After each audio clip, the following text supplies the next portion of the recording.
It wasn't an army that brought down a queen, it was safe. In 1567, in Scotland, divided between mass and pulpit, a series of papers emerged from the shadows and became worth more than spears, more than oaths, more than alliances. Inside a silver case, others swear it was reinforced leather. It doesn't matter. The effect is the same were letters, sonnets, and notes attributed to Mary, Queen of Scots, the Catholic monarch educated in France who ruled a country at war with itself.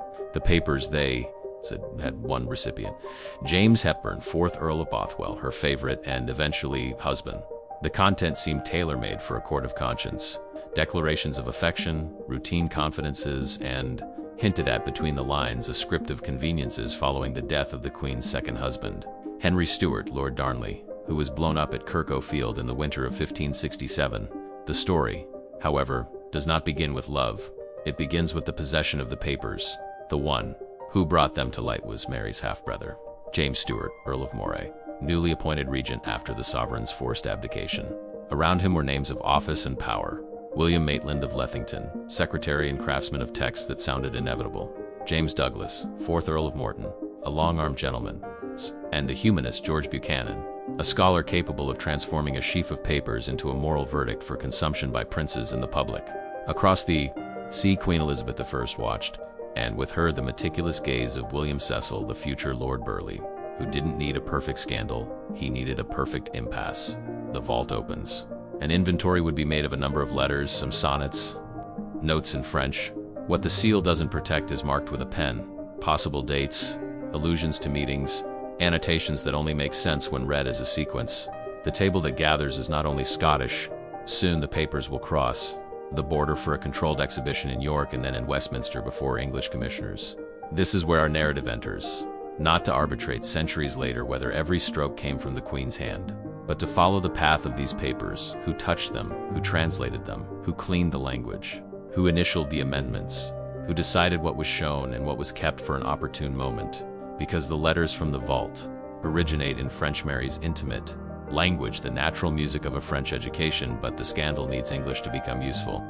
And translation, when it enters through the door, brings choices with it, an adverb that stiffens the tone, a verb tense that exchanges prudence for intention, a subordination that disappears in haste.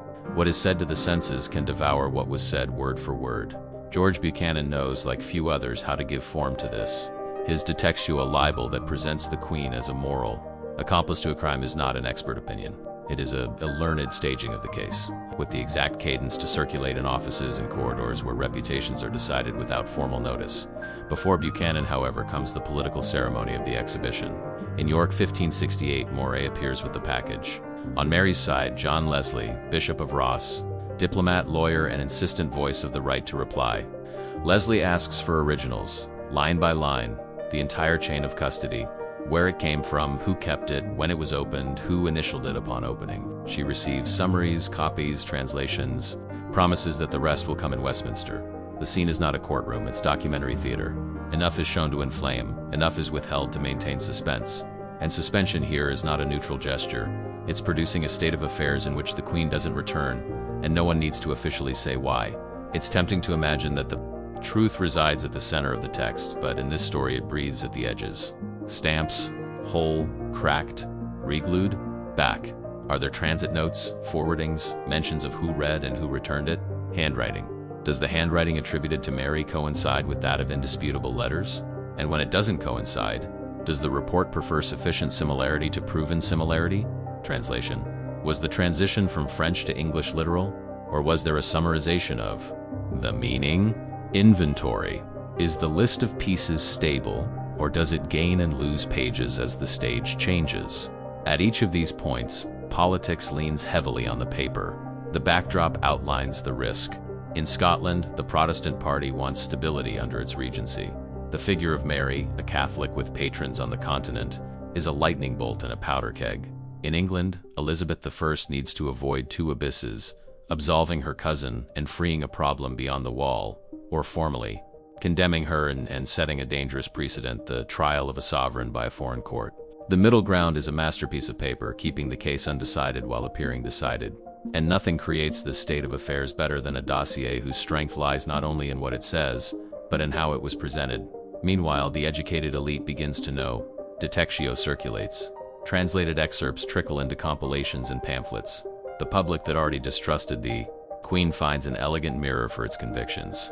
The public that still hesitated learns the new language of scandal verbs in the past perfect tense, adverbs in the absolute tense, allusions clearer than was appropriate for someone writing at risk. A shortcut is established between the commissioner's table and the bookseller's stall.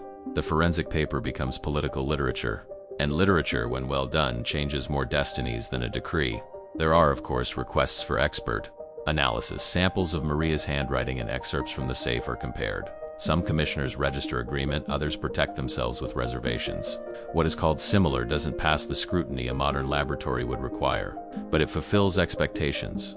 It appears sufficient for a report that allows Elizabeth to not reinstate her cousin on the throne, and at the same time, not drag England into an irreversible legal crusade.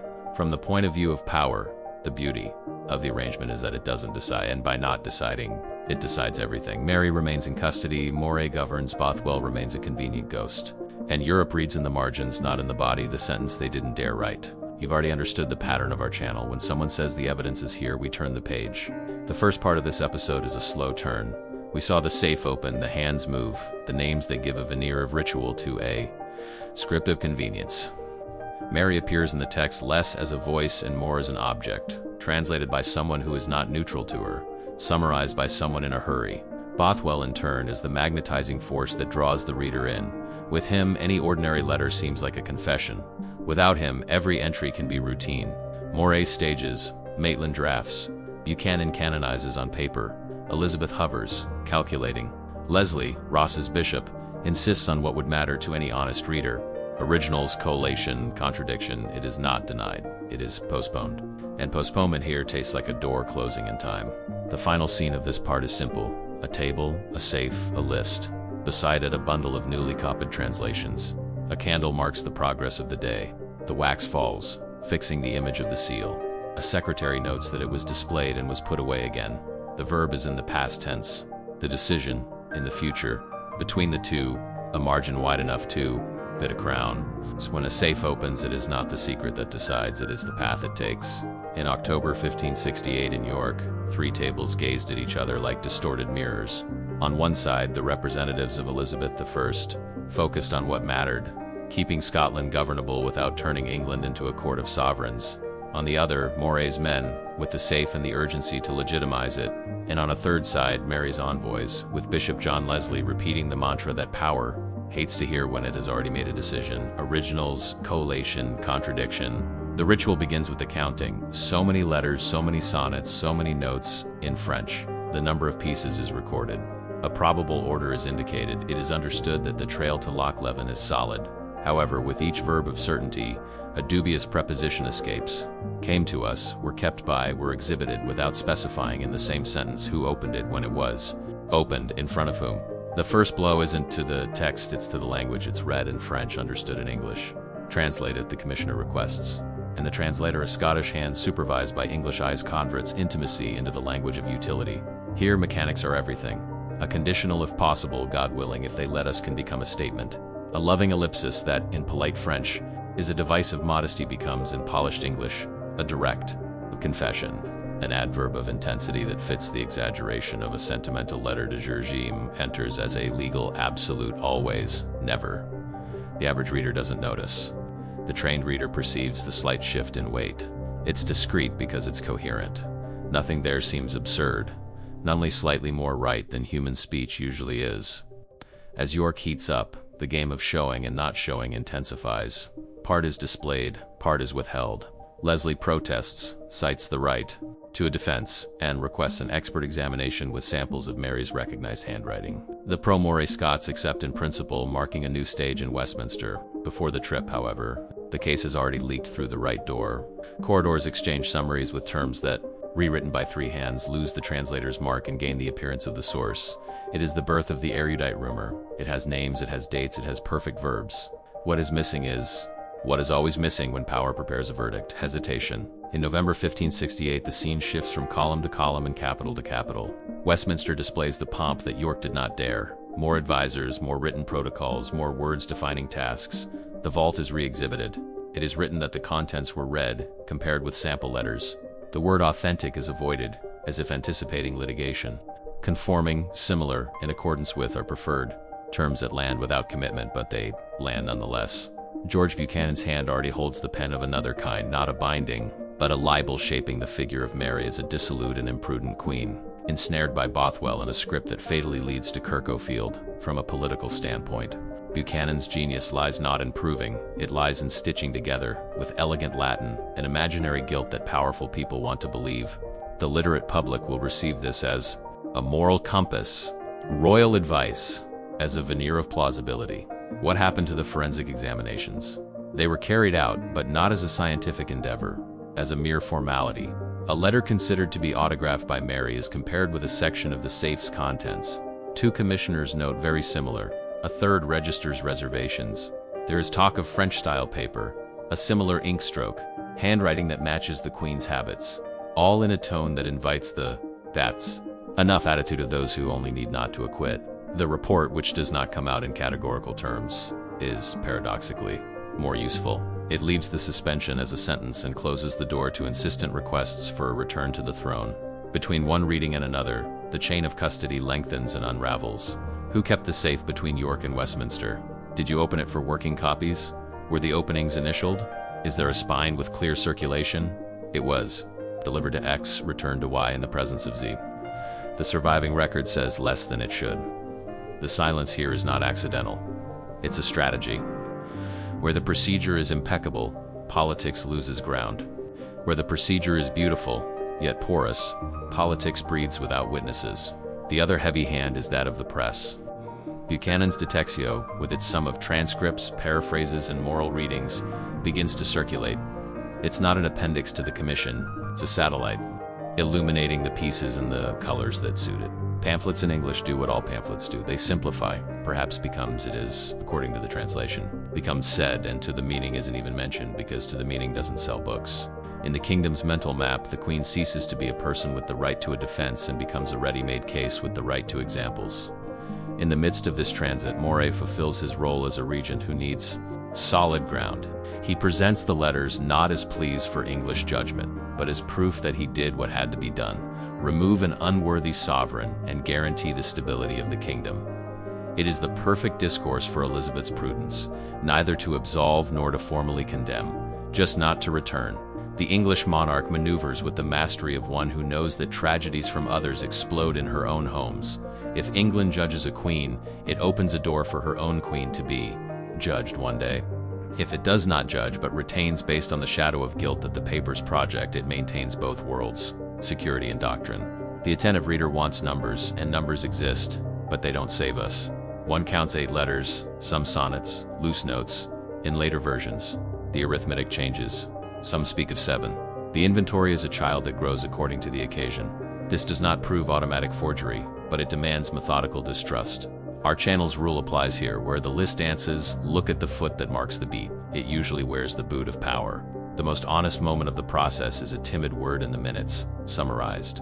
In at least 2 passages, a commissioner notes that the spirit of a passage was taken to heart, omitting redundant expressions.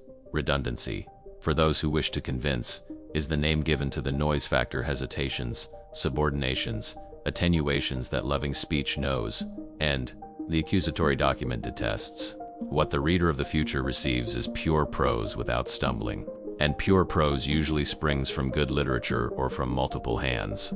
At the end of this part, there is no gavel striking, there is a door that closes slowly. York served to present the merchandise, Westminster to package it so that Elizabeth could store it on a shelf called pending matter. Lesley again requested originals, collation, independent expertise. She was given time, which, in politics, is the deadliest of poisons. While the clock ticks, Maria remains in custody, Moray, regent, and the papers useful. The justice of a dossier is rarely in the sentence. Almost always it hides in the calendar. The outcome didn't come with fanfare, but with a calendar. York fueled the suspicion. Westminster framed it politely. The verdict didn't absolve, didn't condemn it, suspended. And the suspension, we repeat, functioned as a sentence. Mary did not return to the throne. Moray remained regent. Elizabeth I's England kept Scotland in orbit without soiling its hands with a sovereign's verdict. From then on, each new intrigue would find a field already plowed by those pages. When, in 1586, The Babington affair set its epistolary trap under the direction of Secretary Francis Walsingham. The political world saw not an interception trick, but the confirmation of a story whose plot it already knew, the Queen who writes in secret. In 1587, the axe fell. The vault, which had begun as useful evidence for suspension, ended as a moral precedent for execution. It's easy and comfortable to ask, were they false or true? Our reading, faithful to the channel's method, responds with another question. Was the mechanism complete? Where were the original manuscripts intact? Where was their line-by-line collation? Where was each opening initialed? Where was the translation declared literal and the versions of the meaning segregated as paraphrases? Where does the spine of the document clearly narrate through whose hands it passed? Where did the stock remain stable? And above all, where were the conditions that tempered the content, adverbs, tenses, subordinations? Hesitations carried into the body of the final text and not trimmed as redundancy? It is in this grammar of procedure that justice on paper is measured. There are names remaining after the dust settles. George Buchanan, whose Detextio gave literary muscle to the dossier, emerged from the dispute as a celebrated scholar, even if he repeats a dangerous lesson. When the pen narrates better than the record proves, public memory bows to the book. William Maitland staged the middle ground, the one that cloaks political decision with a commissioner's formula. James Stewart, Earl of Moray, died in 1570, but his Regency engineering, legitimized by paperwork, survived in practice, transforming rebellion into a duty of state. On the English side, Elizabeth I demonstrated the power of the middle ground. A kingdom governs better with reports that suspend than with sentences that divide. And John Lesley, Bishop of Ross, will forever remain the small, correct voice in the room. Originals, collation, contradiction, the trio that protects both the innocent and the guilty from the arbitrariness of a good translation. On a human level, what did the letters do? They tarnished Mary's reputation in the eyes of those who wanted to doubt and sealed the devotion of those who desired martyrs. For some, the imprudent queen; for others, the persecuted queen. In both cases, the vault fulfilled its function. It gave shape to opinion. An opinion, in the 16th century as today, decides destinies before courts do. That's why we insist on the edges, stamps, spines, glosses, signatures, forwarding notes, who saw it, when they saw it, in what language they read it. The truth of the document rarely resides in the first paragraph. It usually hides in what was missing. The final image is the same one we opened with, but now we know what it contains: a table, a safe, a list. Beside it, clean versions in English. In the background, the murmur of a Latin libel entering the printing press. A candle drips and seals with wax and silence, the fate of a woman who was not judged, she was managed. When the candle goes out, the shadow of a method remains. To suspend is to decide. To translate is to choose. To inventory is to narrate. Every time power can choose, it chooses what protects it. If this reading helped you see how a dossier topples a crown, subscribe to the Royal Dossier. Activate the bell and tell us in the comments, at what stage do you think the story changed? In the safe, in the translation, or in the exhibition? Your likes and shares bring more voices back from the margins.